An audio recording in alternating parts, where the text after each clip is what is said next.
Muito bem, voltamos com Conexão Poder deste domingo, recebendo dois futuros secretários do futuro governo Pedro Táxi, a partir de janeiro de 2015.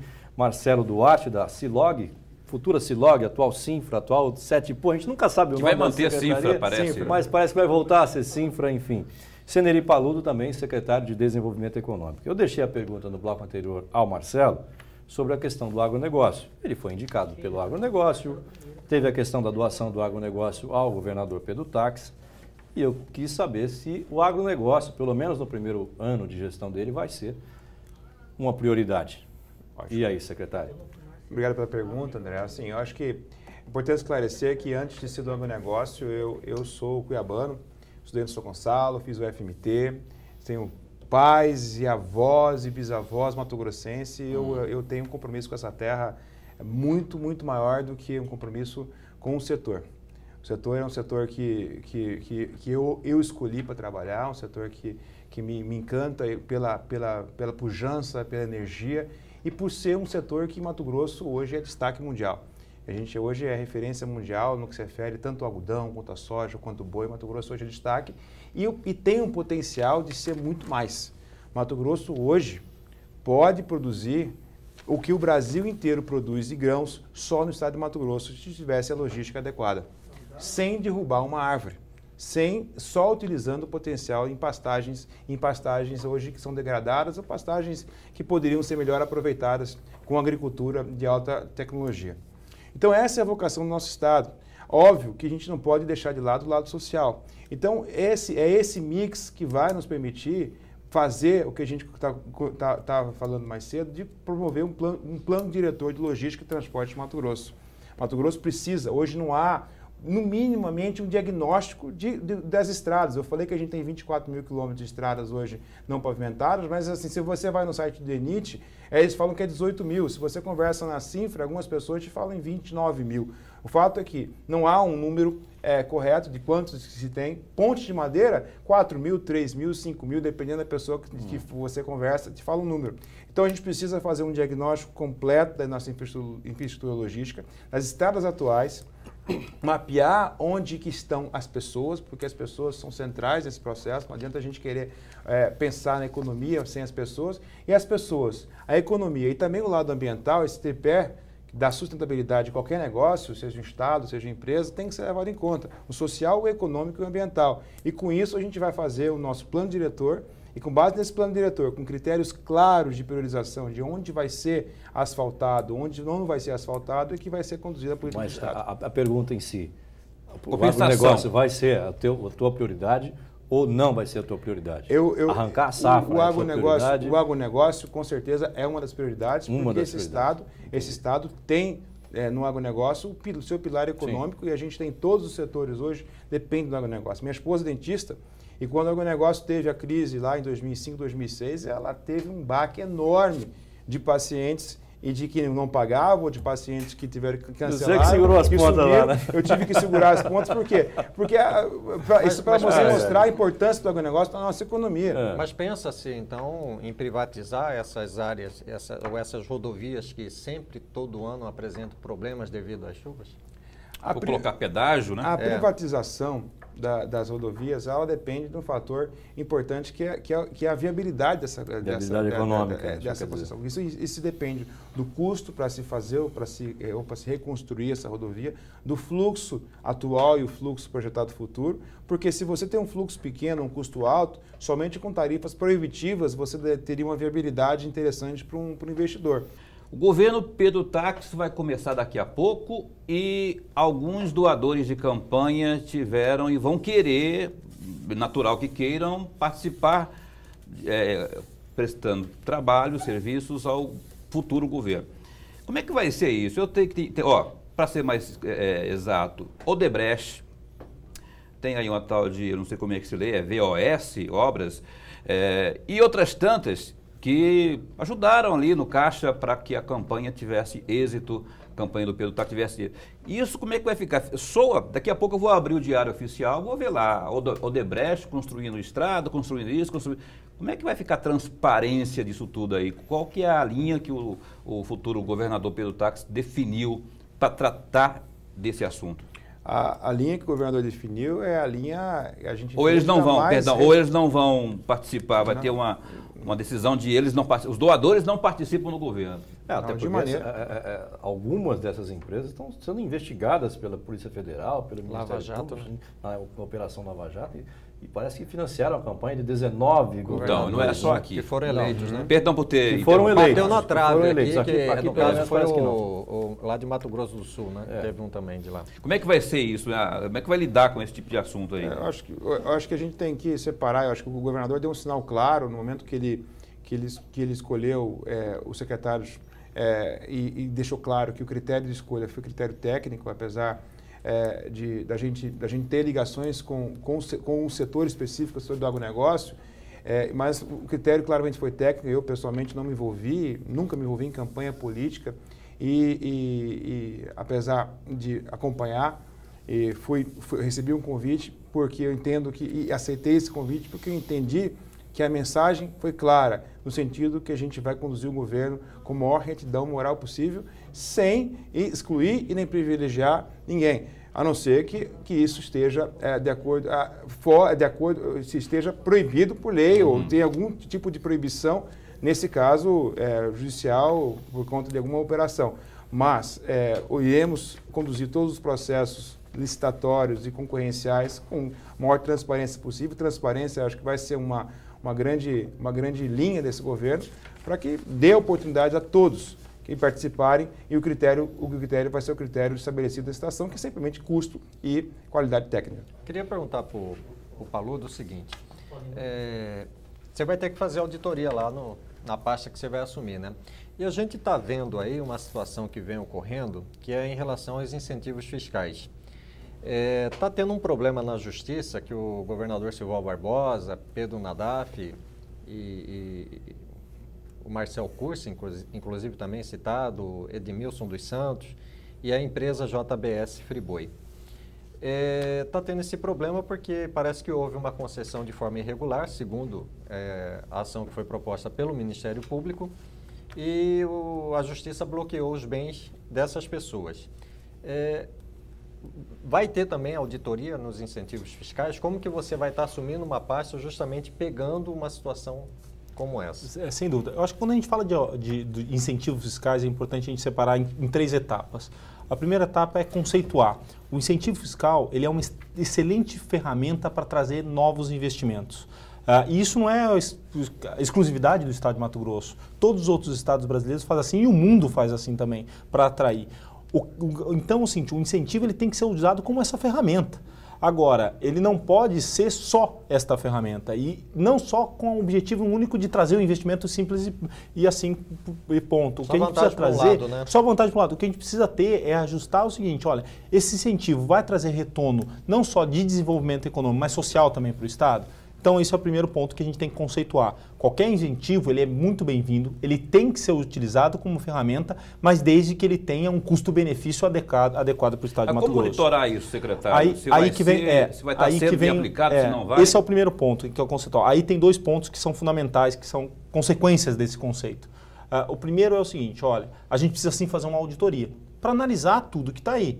Essa auditoria a gente vai fazer a partir do momento a partir do dia 2 de janeiro, que era quando a gente começa efetivamente a trabalhar, e ter todos esses processos lá dentro.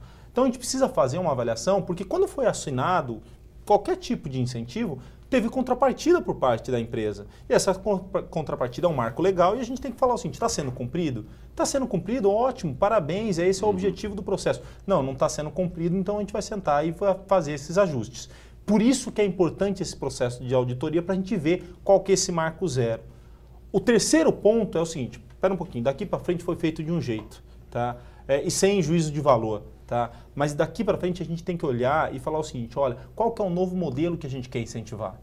A gente não pode mais olhar esse modelo olhando e falar assim, eu quero incentivar a empresa A, a empresa B, a empresa C. Toda vez que a gente tem conversado disso, o pessoal fala, mas a empresa X. Não é isso. O incentivo ele tem que ser dado para o setor, é para uma cadeia. E aí a gente tem que olhar e falar assim, olha, qual que é a cadeia que a gente quer incentivar? Por N outros motivos, estou dando um exemplo, a gente quer incentivar a cadeia do couro. Então tá, Quais são as empresas? O que a cadeia do couro precisa? Não é só especificamente a indústria ali do couro. Quem que está em volta desse sistema que a gente precisa fazer o processo? Essa preocupação, secretário, o atual governador Sivaldo Barbosa e o anterior governador, que era o Blairo Maggi, também alegava, né? Eles alegavam com essa preocupação aí. Entretanto, se eu perguntar para o senhor, que já tem aí alguns dias desse trabalho de aí acompanhando a transição, se eu perguntar para o senhor se está sendo feito, que mecanismo que o atual governo está usando para verificar, para identificar isso, o senhor, não sei se o senhor vai saber responder. Você já respondeu, eu não sei responder. Não sabe responder. Porque eu não sou do atual governo. O que eu quero saber, assim, na prática, de fato, como checar se a empresa lá, a de carne lá, que tem o ator da Globo lá, se ela está realmente empregando, se ela realmente está trazendo o seu retorno. Esse é um processo fácil, é um processo, na verdade... É friboi. Então, esse é um processo fácil, esse é o processo mais simples. Fazer a avaliação, por quê? Porque quando ele assina o contrato, quando é feito o contrato com o governo, está lá escrito tantos empregos, tantas... Isso é previsão, estou dizendo para cumprir, checar mas se aí, cumpriu. Isso é fácil, isso é o processo de avaliação e auditoria. Você simplesmente fala, se destaca um fiscal, ele vai lá e vai ver mesmo. Tem carteira assinada? Não tem. Tem registro? Não tem. E se não tiver? Se não tiver, aí que é o ponto. Olha, você não está cumprindo aquilo que foi acordado previamente. Vamos sentar aqui, vamos conversar. E em determinado caso, se não está cumprindo e não tem previsão, pica por exemplo, de cumprir, pica a mula. Esse é o processo. Não, é o processo normal. Agora, o que é importante... é fácil, né? Se detectar irregularidade, é só o povo parar também, né? Não peça friboi, amigo. Mas o que eu acho que é importante desse processo... Não vai na onda do Tony Ramos. Não, se for a questão da carne, não peça também. E o que eu queria deixar claro é o seguinte, a gente fica muito com esse modelo de falar assim, de punição, o que tem que... Legal, tem que fazer, até porque se não está cumprindo, ela tem que se fazer cumprir. Agora, o grande processo é o seguinte, nós temos um Estado para desenvolver. E esse Estado, para se desenvolver, ele precisa de um ambiente de negócio diferente do ambiente de negócio que a gente tem hoje. Exatamente. E aí a gente tem que ter tempo e tem que ter planejamento nesse processo de quais são as ações, inclusive uma delas é o incentivo fiscal, de qual é o ambiente de negócio que a gente vai querer desenvolver aqui para o Estado. Porque não dá mais para ficar na economia primária como nós estamos. Sem dúvida. O incentivo fiscal teria que ser, a meu ver, no meu humilde ver, para se trazer industrialização para o Estado, para produzir. Mas essa é outra questão interessante. O agronegócio produz. Industrialização. O que produz uma empresa que importa perfume da China para vender em Mato Grosso com incentivo fiscal? É essa pergunta que tem que ser feita. Ou eu estou errado, Abdala? São os critérios que ele falou, esse critério que a gente tem. Não é? É o critério de cadeia. São essas perguntas. Não fala muito em cadeia com esse pessoal, não, o pessoal se arrepia lá. Cadeia de produção. Eu queria continuar só para essa questão aí. Estou errado na minha indagação ou não? Está certíssimo. Que o senhor, futuro secretário Paludo, que não estou inventando a roda aqui, eu juro, viu, André? Mas eu li e surgiu na imprensa aí sobre a ligação que o senhor tinha com a cervejaria. Que Petrópolis. Que teria sido... que foi uma das doadoras também a campanha do Pedro. 3 milhões isso teria de reais. pesado muito, ou se não, na sido indicação. Eu acabei de... Estou sabendo agora. Eu gosto muito de cerveja, mas não conheço ninguém da Petrópolis. Não.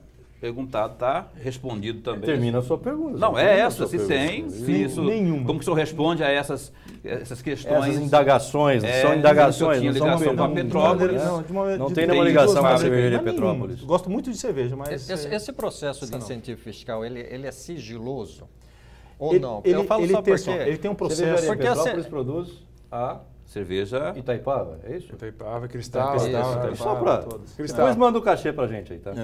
Eu estou perguntando porque assim, alguns deputados alegam a dificuldade em ter acesso aos incentivos fiscais que o governo concede e aí a gente não sabe esse universo de quem Tem uma parte sim que ela é sigilosa porque ela tem um acordo legal entre as duas partes, entre o governo e essa empresa e até por um sigilo econômico de mercado dessa empresa. Ela não quer que fique expondo todos os processos. Mas o que é importante, o que a gente tem que fazer é o seguinte, olha, é de dar transparência para isso. Eu não preciso, como foi falado agora, por exemplo, falar, ela produz tal cerveja ou ele produz, mas eu posso deixar muito claro que aquele segmento, que aquele setor tem aquele determinado benefício. E a outra coisa que é importante é o seguinte, imagine, você falou cervejaria, imagine se a gente tivesse 5 cervejarias aqui dentro do estado. Eu não posso ter uma regra para 3 e outra regra para 2. Então, se a gente está falando, a regra tem que ser igual e isonômica para todas as 5.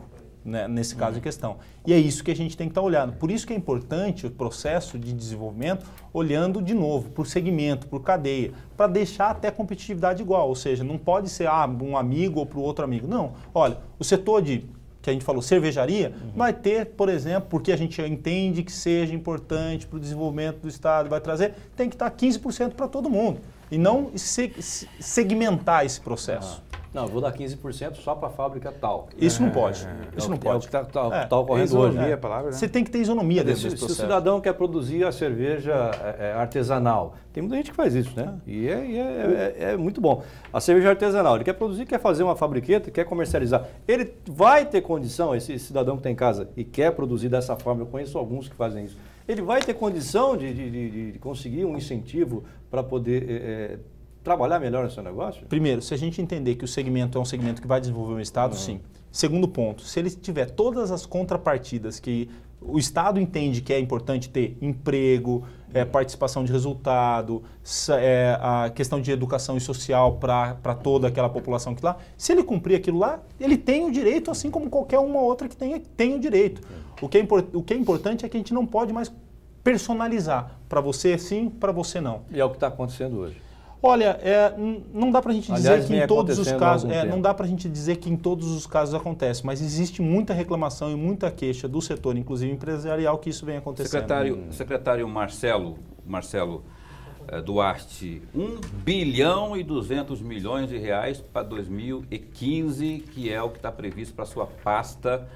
Cortaram 300 milhões. Cortaram 300 conto. E eu estou perguntando, eu estou citando essa cifra porque tem uma grande reclamação, para não dizer uma polêmica enorme nesse governo que está se encerrando, do digníssimo Silval Barbosa, das empreiteiras. Digníssimo é por sua conta, tá? Digníssimo senhor governador Silval Barbosa. As empreiteiras não estariam recebendo, mas não foi nem de agora, não. De muito tempo, desde o início do governo, se não do antigo governo ainda, que o Silval também fazia parte. Como que é isso? Como que é gerir isso? Essa auditoria vai passar por isso também? Afinal de contas, tem o contrato já assinado também. Tem muito o que fazer? Como lidar com esse pessoal que vai bater na porta do novo governador? O senhor já tem esses números em mãos? Eu fui, só para ilustrar, eu estive em Juara, tem gente lá que constrói ponte, que está com esse problema. Fui em Juína, idem, em Sorriso, idem, quer dizer, não é pouca coisa não, é muita, e gente está indignado. Fez o trabalho e não recebeu, e o governo... Quer dizer, um calote do governo. Se ao não se pagar, o governo não terminou ainda, vai que paga, né? Bom, tem 23 dias para pagar. Como é que vai ser isso aí? Eu vou te pedir mais uma vez a paciência para eu fazer o intervalo. O senhor pensa na sua pergunta, daqui a pouquinho o secretário responde essa pergunta e a outras indagações aqui da nossa banca. Você em casa, não saia daí. Daqui a pouquinho, então, voltamos com Conexão Poder. Até já.